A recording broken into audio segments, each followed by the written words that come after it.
everybody, welcome back. It's Melanie from Orange Umbrella Co. Today we're doing something a little different.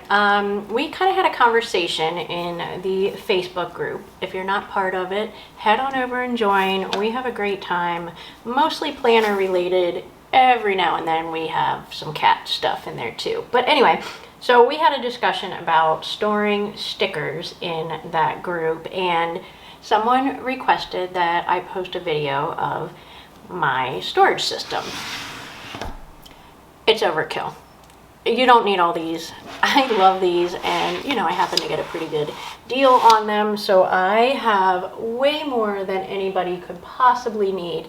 But I did want to kind of go over my storage system in hopes that it will kind of inspire you to do something with all of your extra stickers. So let me just kind of clear these off to the side and we will go through them one at a time. But first, most of my icons now I store in this, which is a album with sleeves that I got from Nerds the Word. And I got this like years ago. You can tell it's well loved. It's got scuffs on it. It is holding up wonderfully, but I really like this guy. I used to store my icons in this, and I just kind of learned that icons, you get a ton of them per sheet, right? And they take literally forever to put in here. So I do still grab from this on occasion, but I've now kind of migrated to this for my icons, just so that I'm not spending a million hours putting them in the books. So I have, let's see, let's go through some of these a little bit. So I have some character book. I have a character book. I have a script book. I ended up switching my script book from this guy to this guy once I decided to stop using Gen Plans and the F3 font. I have a ton of them in here that I actually just pulled from this week to put in my daily because I'm not as picky about the fonts in that one. This one I ended up switching to once I did the Julie's plans and the F12 that we have. So there's our F12 and there's Julie's plans, and this one's working out really well for me. I actually also put in the scripts or the stickers that I use every week, like my book tracking stickers.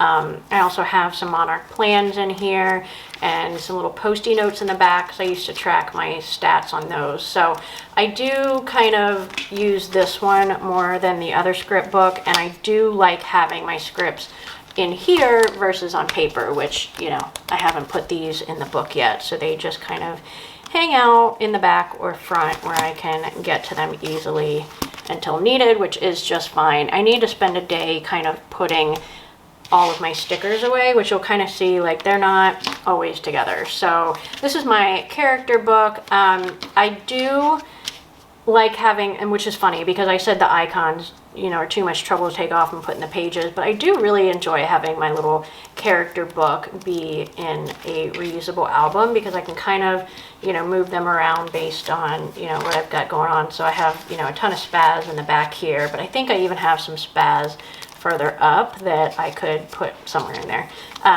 put with the other ones and kind of move them around. So I do like using a book for my characters. And then Tipsy Dog Designs is my absolute favorite snarky sticker shop. So if you're not afraid of the F word, you like to drink and you like animals, go check her out. So I have a ton of her stuff in here. And then some quotes from Alexandra Nicole Plans and the likes in here. I use Tipsy Dog on almost every day in my monthly remix spread. So I like having those in their own separate book because I grab that daily to add to my monthly remix. So the next one I have is my deco book, and I am in the process of figuring out how I want to redo this. I love Shameless Stickers Splashes.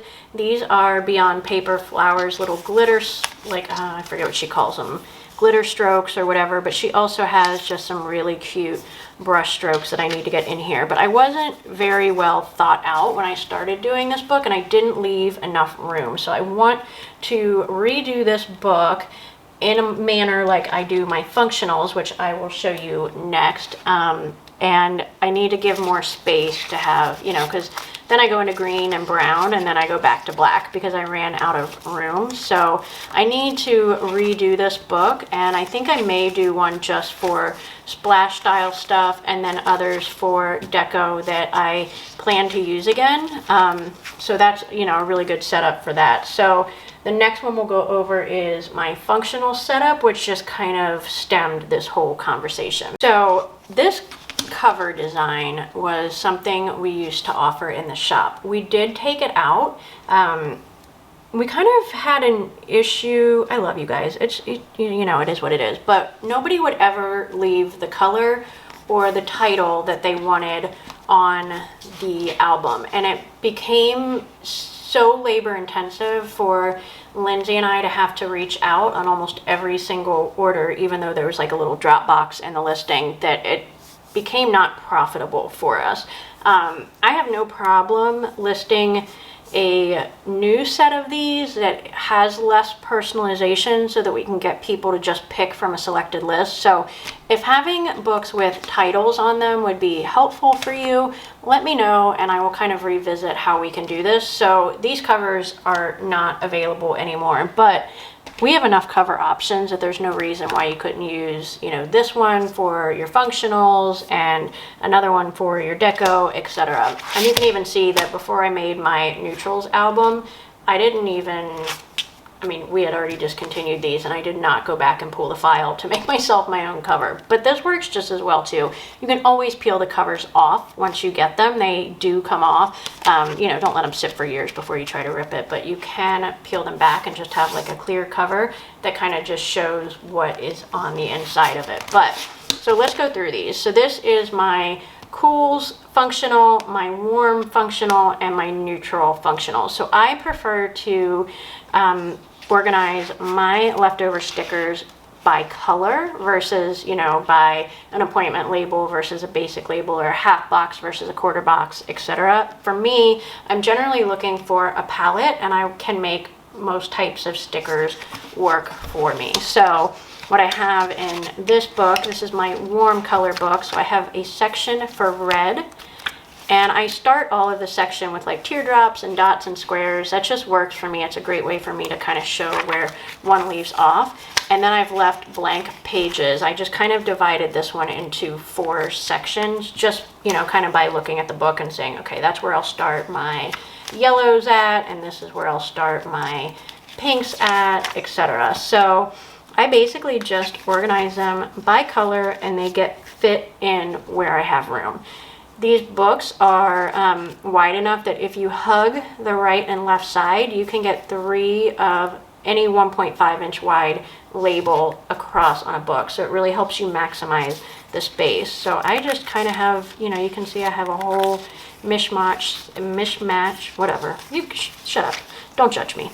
So you can see that I have a whole bunch of, you know, so I have these Beyond Paper Flowers scallop doodles here, and then I have more of them here and some of them there. That doesn't bother me.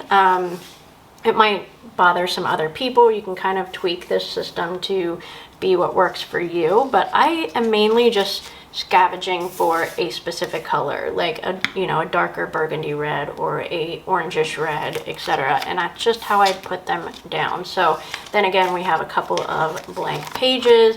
I switch to my main page of the orange ones, and then I have, you know, post-it notes next to flags, next to third boxes, next to, you know, scallop doodle boxes and appointment labels, and these cool little graphs that I got from Beyond Paper Flowers, and even some, you know, mood trackers. So anything functional goes in here. And then once the orange ends, there's a couple of loose pages and it goes into my pinks. And then in a couple more blank pages and goes into my yellows. So I ran out of room for my little dots and things, so I went kind of backwards to try to fill in some of that space there. And that just goes into all of my yellow options. And there's some of them I can even see looking at, like these are from Plum Paper's subscription, which I no longer get because I never really use them like they should have been used. I don't think I'll ever use those. I could definitely take those out and make room for some other ones, but right now I still have a little bit of room left to grow in each of these books. So I will flip you through my cool palettes real quick and then show you the neutrals, and then I'm gonna let you guys get on with your day. So here is, I started with blue, which just goes through all of the blue labels, which I have a ton of because hashtag favorite color. And then I go into my green selection. So there's some of the green ones I have. I have a lot of green. And then it will go into my purple, which starts there. Not my favorite color, but definitely not my least favorite color. And then that is it for that book. My neutrals book, again with my awesome snazzy clear cover, just has, you know, my black and white options, and I kind of have gray kind of co-mingled in with these. And so you can see like some of these, like that on screen looks purple to me, and I feel like it could go purple or gray. So there's some, you know, wavy lines there with options. And then there's black and white, some more gray, and I believe I have like a brown tan section in this one. I do. So there's just the neutrals there. And I think that might be it. Yeah, tons of room to grow in that one because there's not a lot of colors that I need to put in there. So you definitely don't need to go overboard. Maybe start with a couple, and you know, if you want to split yours up by basic labels, so have one for basics and have one for appointment labels, however it works for you. Color coding for me is a must, and I can easily find what I need. And I even love having these, you know, different color covers, even if you don't do one with a title on it. I know I can look for my blue book to find all of my scripts. So that is all for me on the reusable sticker books. I hope this was helpful and inspires you to get your stash organized, because no sticker should go to waste. That's it. I'll see you guys next time.